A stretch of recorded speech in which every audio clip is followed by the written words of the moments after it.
Oke, assalamualaikum. Selamat petang ya. Petang ini hari Ahad 26 27 bulan.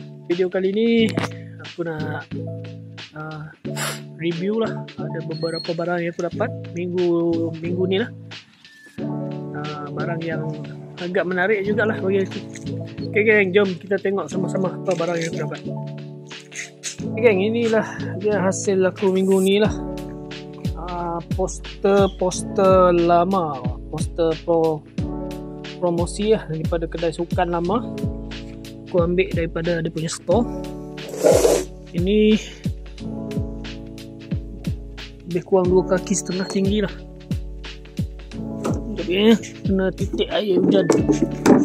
Okay, ini yang pertama. Ini poster Wilson. Ini untuk sukan golf, French Open.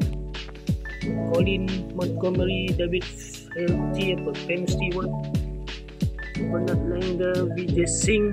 Vijay Singh ke top dulu lah. Nick Faldo. Okay, seterusnya ini sukan tenis French Open Single Champion 1989. Ini siapa? Michael Chang. Michael Chang ni memang apa ni lah, terkenal lah. Chang. Kuasa poster ni dia promote kasut tu kan. Kasut ada dengan dia punya apa? Brand Prince. Okay, seterusnya dapat ni tenis untuk brand Head, Goran Ivanisevic.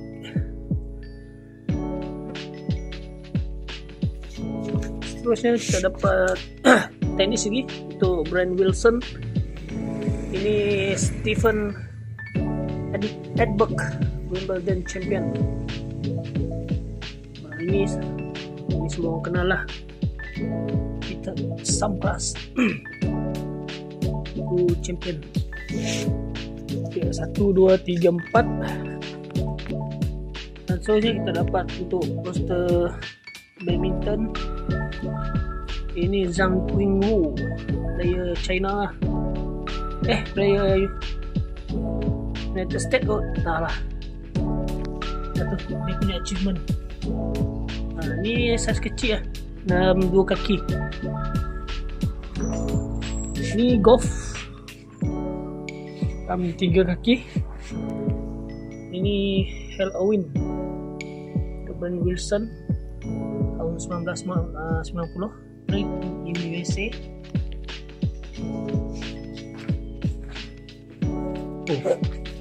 Dan yang paling best kita dapat yang ini lah, yang paling best. Brand Yonex. Okay, kita tengok seorang player ini Ling Liwei, China. Ini tahun 80-an lah, tahun 80-an. Ini Kristen Larsen, Denmark. All England 1987. Ini dia tak payah cakap lah, semua orang kenal. Lim Swicking, Indonesia. Dan yang paling best bagi poster ni geng, ni lah. Legend kita Razif and Jalani Sidek. Ini tahun 80-an ni. Poster dalam 3 kaki. Ada 1, 2, 3 4, 5, 6, 7 keping. Kita dapat poster promosi untuk bang sukan. Okay geng, itu sajalah untuk video kali ni. Sampai kita jumpa lagi di video yang seterusnya. Semoga ada hasil yang padu-padu lagi lah untuk minggu depan. Okay, itu saja geng untuk video kali ni. Assalamualaikum, mantap.